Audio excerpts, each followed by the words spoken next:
New Thought Media Network.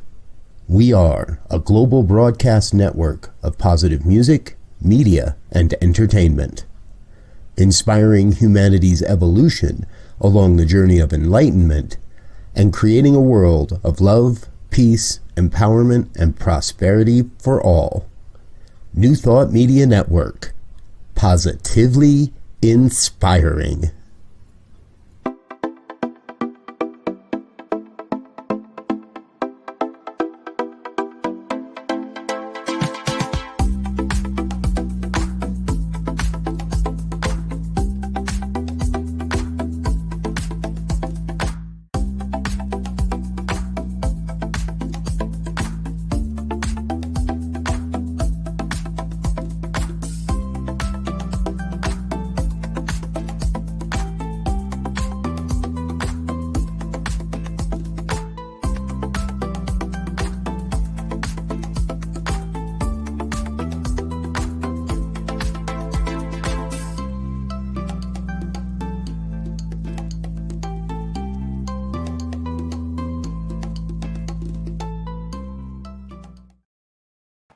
Hello and welcome back to Global Focus today. I am Reverend Dr. Sharri Johnson, your host, and our guest today is someone it took me 2 whole years to get on here, but you're going to love hearing him. The guest today is different, there's a big surprise, from everybody who's been on here so far. Our guest today is Reverend Dr. Robert Brzezinski, who is the leader, the head, the big kahuna of New Thought Media Network. And we're going to talk about how New Thought Media happened and what New Thought Media does. So please help me to, well, wait, I got to tell you my 3 things people don't know about him. I love this. I used to do biographies, and then somebody said to me, you might try this, and I love it. So here are 3 things most folks don't know about Reverend Dr. Robert Brzezinski. He spent a few summers following the Grateful Dead. I think that means he was a roadie, but I'm not sure. He cannot stand anything coffee flavored, which we have in common. I love the smell, but I can't stand the taste. But here's my favorite. He's working on a cross-country bike track on a solar-powered e-bike, which he is assembling himself. And I got to tell you, I need to know how you ride across country with that big old heavy solar panel over your head. I mean, really, please help me welcome Reverend Dr. Robert Brzezinski. Thanks for finally saying yes. Absolutely, Dr. Sharri. It's a pleasure and an honor to be with you, and excited for our conversation. So I honestly don't know what has taken so long for us to make this happen, and yet here we are, and today is the day, and I'm really looking forward to it, spending some time with you. Excellent. I am too. And the first thing I want to know is, how do you ride a bike with a solar panel hanging over your head? I mean, that can't be how it works, but it's all I can see in my head. So tell us about that. Gotcha. Well, nothing to do with ministry, but it's important. Exactly. Well, we can talk about what it does actually have to do with ministry, because Cool. Part of my intention in all of this is to raise funds for various good causes and organizations as I do ride across the country. And I'll share just a little bit about how all this got started, because a couple years back, I got myself on an e-bike and fell in love, and just fell in love. The only problem I had was not enough range on the battery to go as far as I want to go. And I've got a fairly large cargo style bicycle, so it's kind of heavy, and when you don't have the e-power, it's not really geared to ride, and it's not very much fun to ride when you're trying to push a 70-pound bicycle in that regard. So I started experimenting and watching YouTube University to learn more, and started experimenting on how I can extend the range. And my bike now has 2 batteries. And along the way, I kind of stumbled into this idea and learned more about how you can create a trailer. So it's not gonna, the solar panel won't hang over my head. It'll be on a trailer. On a log behind you. You're going to be pushed by a solar panel. God, I love it.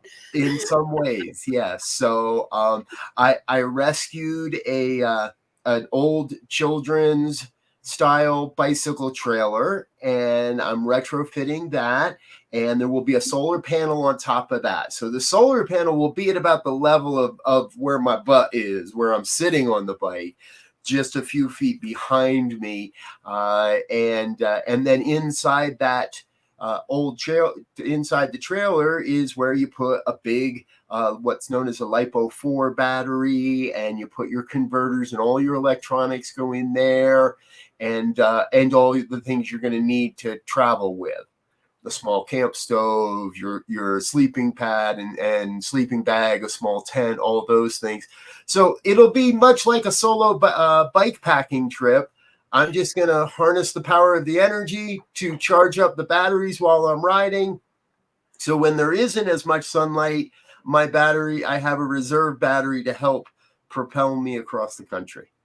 And have you two more questions, and then we'll go on to stuff that's really important, but I'm just nosy. The first one is, do you have a scheduled start date for this trek? And how long do you think it'll take for you to do that cross country? Great questions. A dear friend of mine rode cross country on a pedal powered bicycle not long ago, just last summer, actually. And it took him about 40 to 50 days, I think it was, if I remember correctly, somewhere in the 40 to 50 day range. And I figure I can probably make it in a little less, because I'll be able to do a bit more mileage per day than he was comfortable with, and mostly because I won't be working anywhere near as hard as he had to work to haul stuff across the country, so I'm thinking somewhere between 30 to 40 days. I do not have an exact start date yet. I don't have a route yet. There are a number of very common or the predominant routes across the country that are already there and already charted, and they're on the maps and all those kinds of things. I might take a little bit longer of a route or a more adventurous route. I'm not 100% sure yet. That's all still a kind of whirling in the mind and making itself be known. So it's going to be a really, whichever summer I do it in, probably it might be summer of 2026. It might not happen until the summer of 2027, but whenever it does happen, it's going to be a whole lot of fun, and we're going to take everybody along, because I was going to say, you're going to have a crew that comes with you to document and do the shows that you do from on the road and all that. Exactly. Too cool. Okay, so now we're going to back up and do this like I'm supposed to do, where I start by saying, okay, tell us the I call it the nativity story. How did you get into New Thought? Were you one of the lucky ones who was born in New Thought, or did you, like the rest of us, stumble in by way of some other path? I stumbled in by way of actually a really amazing path. And when my beloved wife, Laura, and I were dating before we had decided to get married, she had mentioned that she really wanted to be able to share a spiritual tradition of some sort. And at that time, for her, that was the Lutheran church. That was the church of her upbringing. And at that time, for me, God really did stand for the great outdoors. G-O-D, the great outdoors. And I felt there was no better way to get closer to God than standing at the top of a mountain somewhere.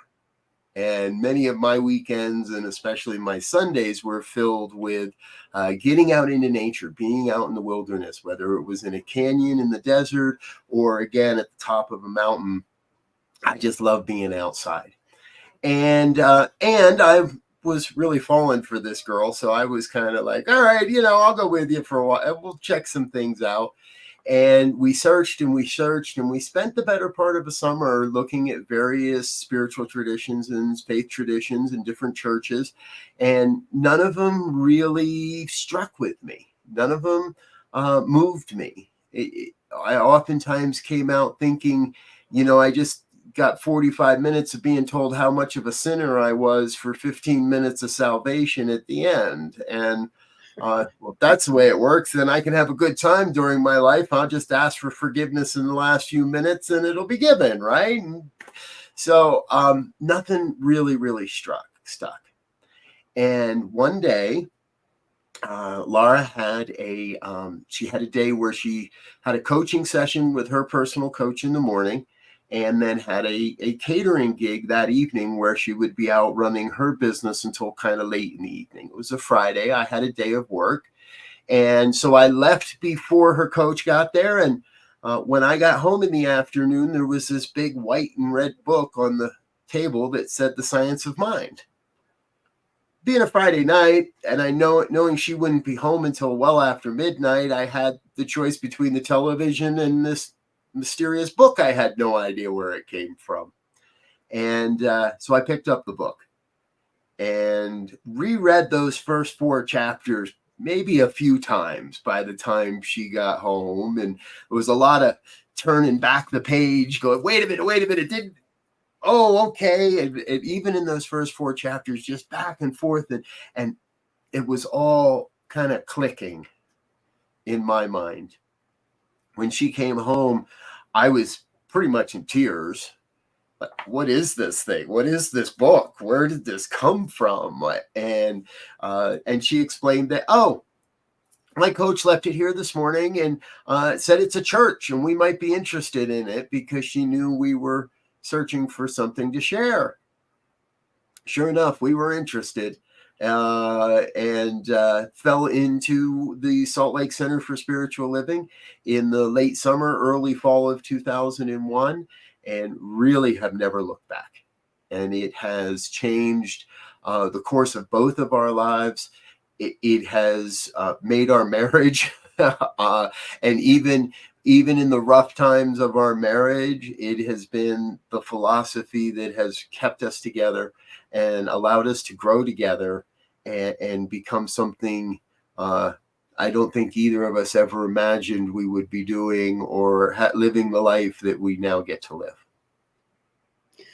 Gosh, I love asking that question because the answers are so cool. Okay, good. That's a start. Now, the next thing is, how did you get from somebody who stands on the tops of mountains and cries at Ernest Holmes, which I do too, to somebody who has Rev Durr in front of his name and runs a New Thought Media Network? There are some steps missing. Take us on the journey. Well, let's see. How much time do we have? We have as long as you need. It's a rather long story, to be honest. And I think that for me, it started like so many other people.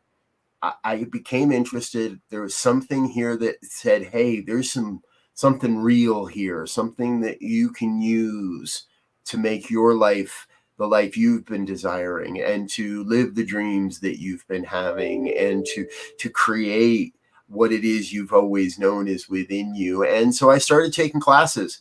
And I do remember one very specific Sunday morning. I was sitting at church, and a dear friend now, Reverend C.C. Coltrane, Reverend Dr. C.C. Coltrane, was on stage as the morning practitioner. And she was offering the reading and a prayer for that Sunday service. And I heard the voice. And it was one of those times where I heard the voice loud and clear, and it said, "You're going to do that." And of course, that was the voice of God. I continued my training and did become a practitioner. And during that process, I felt I heard the call to ministry, and everywhere I went, everyone I talked to, there was sort of a similar message that was, don't do that unless it's the only thing you can do. If there's anything else you can do in the world than go down the road of ministry, do that. It's much easier to do anything other than this. And something, again, let's call it God, kept pulling me back to going deeper with the education, learning a little bit more, wanting to serve and support people, finding unique ways. And way back, even before I entered ministerial school, I was looking for new and innovative ways to share this philosophy, because it had already been changing my life, and it had already made my marriage possible, and it was already bringing children into my life. And so I just kept taking one step after another. Eventually, The obvious choice was to move my family to Colorado in order to attend ministerial school at Mile High Church. Felt it would, with two young children, I felt it would be much easier to be 10 minutes away from home when class ended, rather than several hours in a car or a handful of hours on a plane. And so we moved to Colorado, started attending Mile High Church religiously, and found my way on that path of ministry. From there, things kind of get a little strange. And at one time in my journey, I would call these the missteps. After following ministerial school, I launched a community in the Boulder Valley area of Colorado. That was in response to other factors, and then for a whole number of reasons, which we're not going to go into today, that community did not endure. Found myself looking for another place to minister, to do this work, to prove that I knew what I was talking about, that I was worthy of this title of Reverend. And that led us to Olympia, Washington. I love how in New Thought circles, when you make a mistake, we just say, well, it wasn't a fit. I'm going to be straight up. It was a mistake. There were plenty of red flags and interestingly enough, I just got to spend some time with one of the members of that community who we first met at that time. And the sharing and the experience has been deep. And I know now that there were so many lessons I received in that experience. I got to tell you, it wasn't a mistake. Yes. And here's why. My father didn't say very many smart things in his life, but this was one of the ones that really made sense to me. He said, it's not a mistake unless it's stupid. And the only stupid mistake is one when you didn't learn anything. Yes, exactly. And you learned so much. Yes. And during that time, I think the most important lesson I received is that while there is a deep calling and I have the skills and the talents for ministry, I was being called to a different form of ministry. And the typical pulpit-based minister of speaking on Sundays and a Wednesday night meditation service and teaching classes on Tuesdays and Thursdays and doing weddings in between really was not my calling. There's nothing wrong with that form of ministry, and that form of ministry does great work for countless numbers of people. And I was being drawn to something new and different. However, I had to go through an even, recently it's been presented to me that even using the term dark night of the soul has its loaded connotations, equating the hard pieces of our lives with darkness, with the absence of light. There was no absence of light. I was just closing my eyes. And went through a mild, undiagnosed depression in not feeling worthy and really in many ways looking, how do I go back and make some real money and not do this ministry thing? And that lasted for a little while. However, the great awakening of 2020 was soon upon us. And starting in March of 2020, while everything else in our lives were shutting down, we opened New Thought Media Network. And now, that's too fuzzy a transition.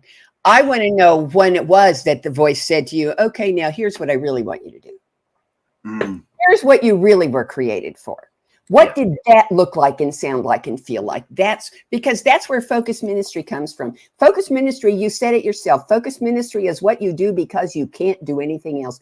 It doesn't mean you're not capable of doing anything else, but it means you cannot do anything else. And that's definitely what New Thought Media is. So tell us that. Yes, absolutely. I like to back up on that one and look at it in light of what came just before the pandemic, actually. So as I said, I was going through my own soul-based journey of becoming, and was driving rideshare, running rideshare for money, and was really disillusioned in my own lack of commitment, really. And one night, late at night, sitting in front of my computer, I realized part of my concern, part of my depression, part of my problem, if you will, was that I was driving around all day listening to commercial radio, and I needed something more positive in my car and in my life. And out of a whim, I started searching for internet radio on the internet, and came across a company that I was aware of years earlier and had been resurrected. That company's called Live 365, and they provide opportunities and resources to launch an internet radio station. And so late one night, I launched an internet radio station, and I began loading up my vast collection of New Thought music, from Karen Drucker to Daniel Maymont and Gary Lynn Floyd, Jamie Lula, Faith Rivera, you name it. We probably got something by them on our station, and if not, we'll put it there. And called it New Thought Radio, and let that be. And it was more of a hobby, I would say.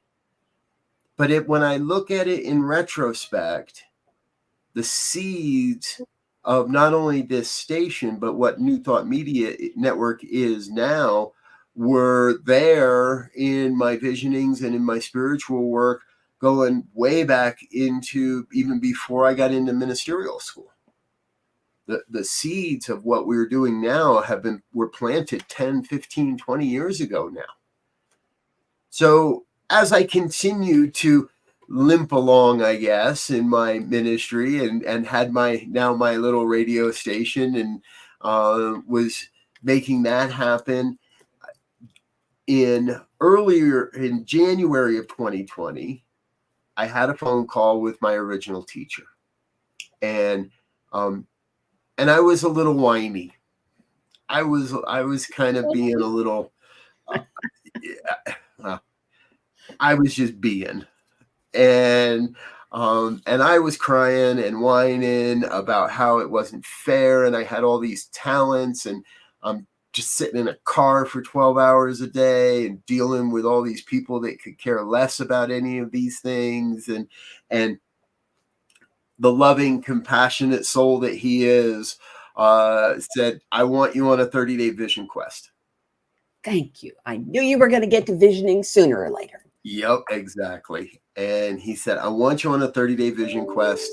I want you every day for the next 30 days to use the visioning process. And I want you to send me a picture of your visioning notes every day.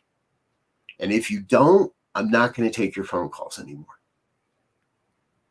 Wow, that felt a little rough, but okay. And deep inside, I knew he was right. And so through about the middle of January through late February, I did a 30-plus day visioning process where every day I found time, and I snuck time, and I just forced myself to use the process that not only do I teach as the primary spiritual process now, but back then even I knew it was my primary process, my primary practice.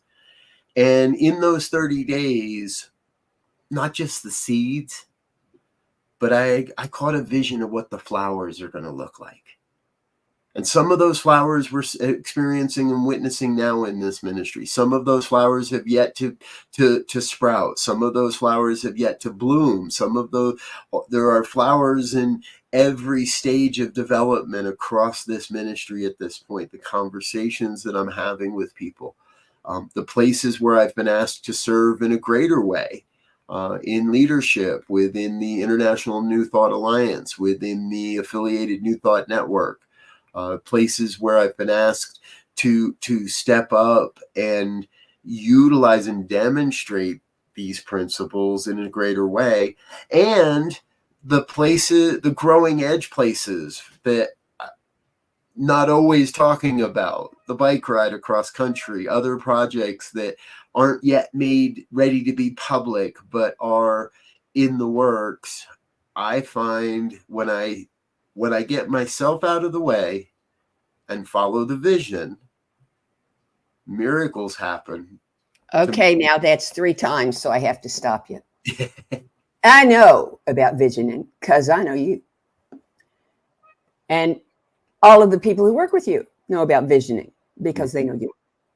But it's entirely possible there could be people watching this program who don't know what the visioning process is. So could you kind of condense it down and at least give them an outline?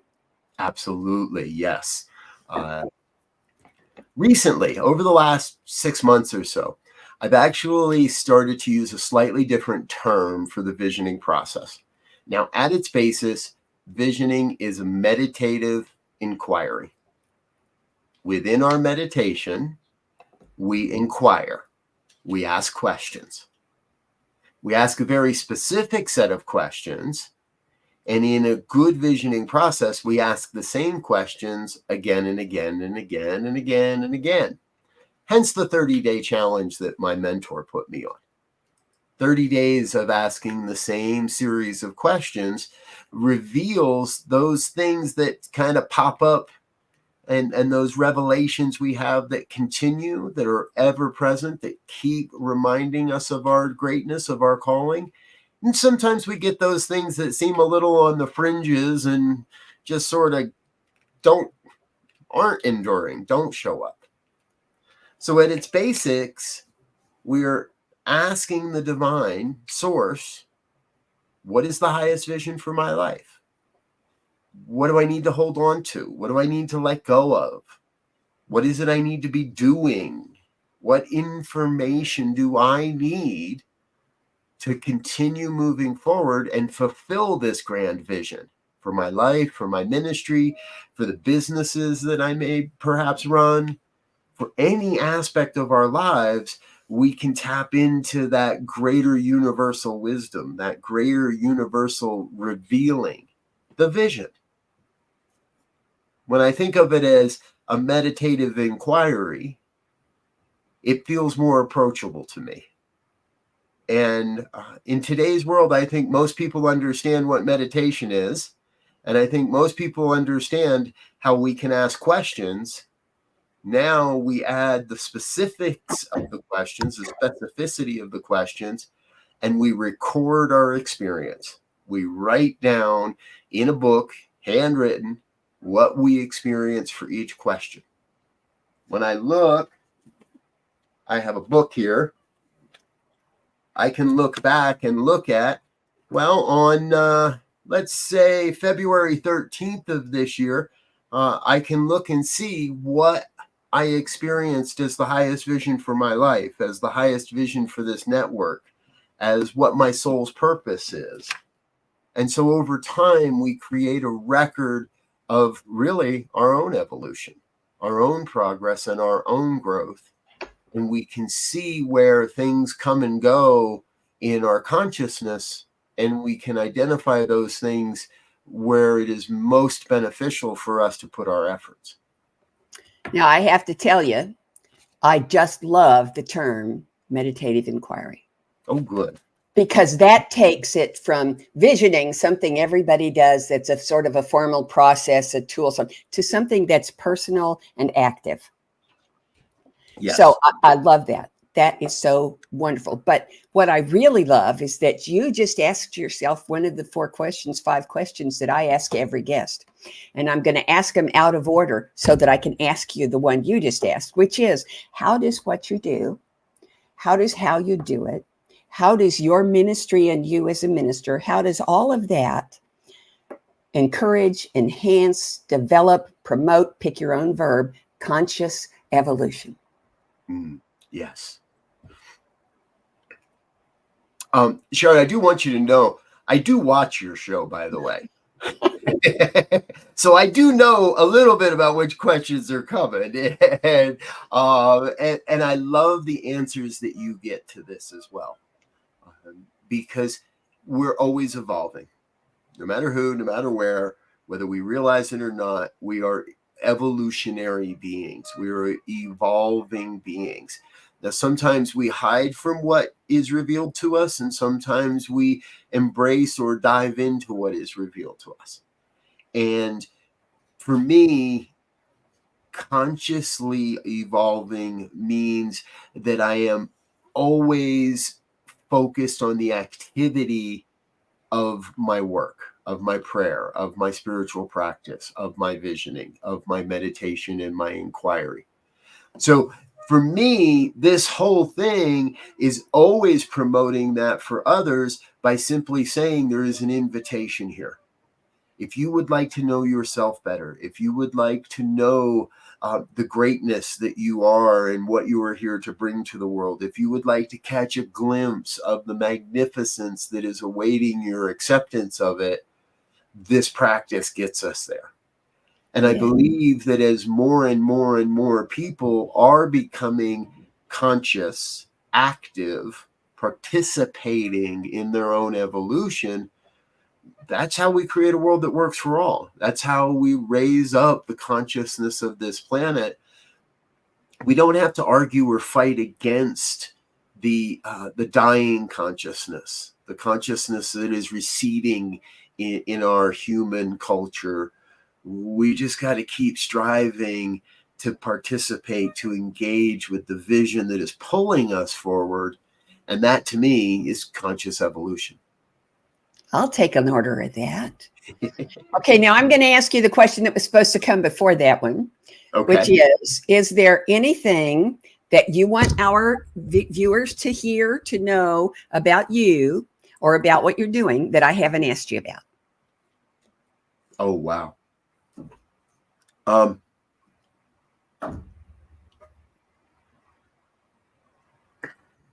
Handful is, I'm going to come back to the visioning process. When visioning was taught to me, there were 5 questions. What's the highest vision? What am I becoming? What wants to be released? What wants to be embraced? And what else? Or what other information? Along the way, I've expanded that in my own practice.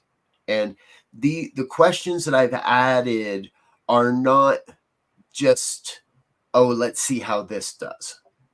There are questions that I have used myself and I have used with private coaching clients for years now to dig deeper into a more expansive, let's say, vision of who I am, who I've come here to be, the gifts I'm here to share, however we want to say that. And one of the questions that has come through, and I feel that the majority of the people on the planet would love to have a definitive answer to this question. What is my soul's purpose? Yeah. And so in most of my visioning now, and in almost all of my private clients, we now have added that question into the process. What is my soul's vision?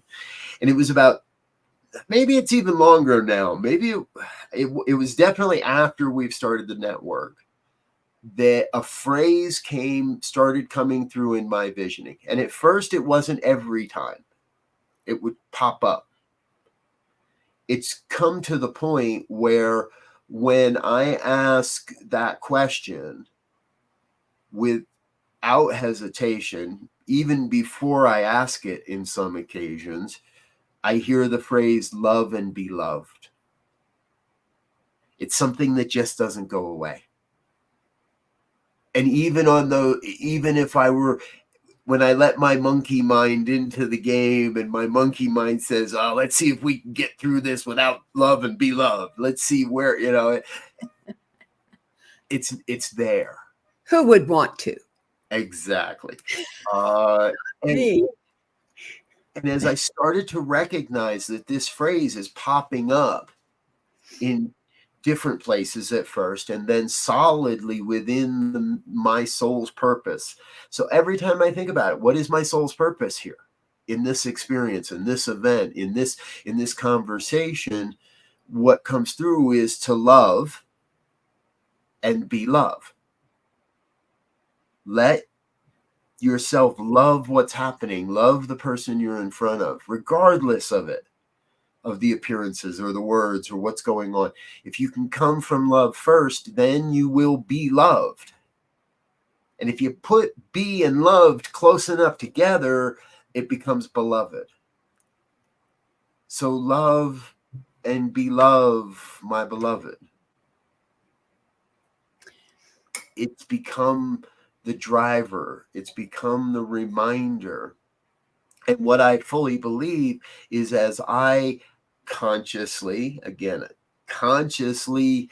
focus on that, here again, the miracles happen. The vision reveals itself. New and interesting people come into my life. New and amazing opportunities show up in my world. And all of it is moving the ministry forward.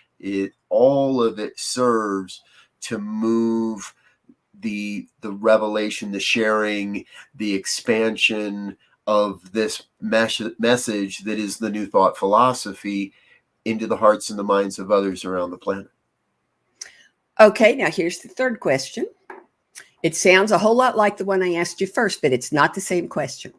How does what you do and how you do it, how does your ministry and who you are and how you be, how does all of that promote, encourage, unveil, release, whatever verb you want to use, world peace?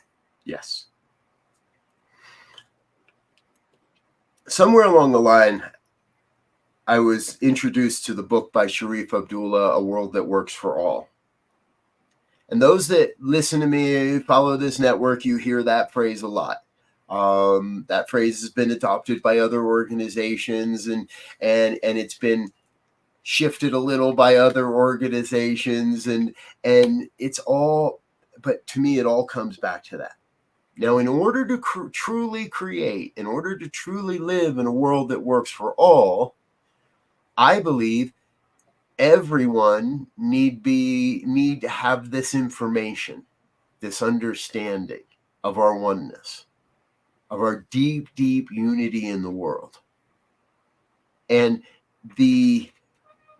for me, every single thing that I do, or that I will say yes to, or that I partner in, or that I promote, has to in some way be promoting for us, helping us to understand that we really are all in this together. That deeply, and that is one of my favorite phrases, and it's, we make t-shirts and stickers, we are one. Hats about it. Exactly. Deeply, we are one. And it doesn't mean there won't be conflict. Conflict is good. It doesn't mean that there won't be disagreements. Disagreements can be good.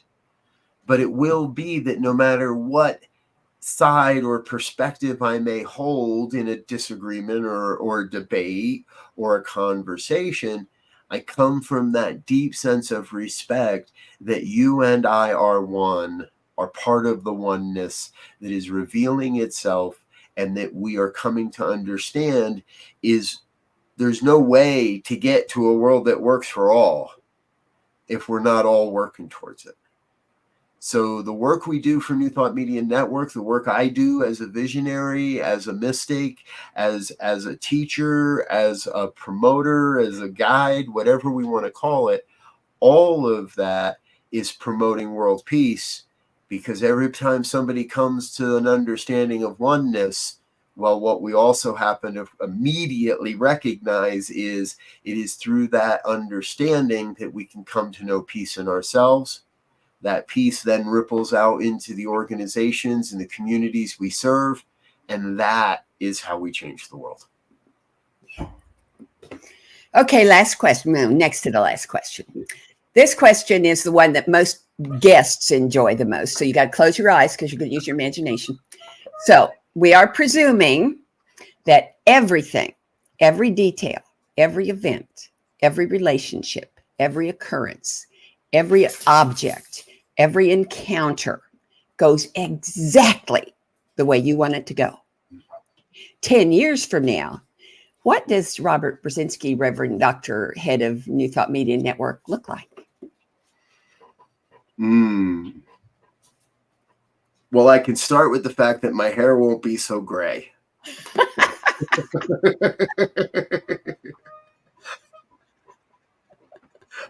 And my wrinkles might be a little deeper out of the wisdom of the experience. And this is a great question. As my beloved and I spent 9 hours in the car yesterday, we did a lot of these types of back and forth on some projects and the big picture for our marriage and our ministry and our lives in general.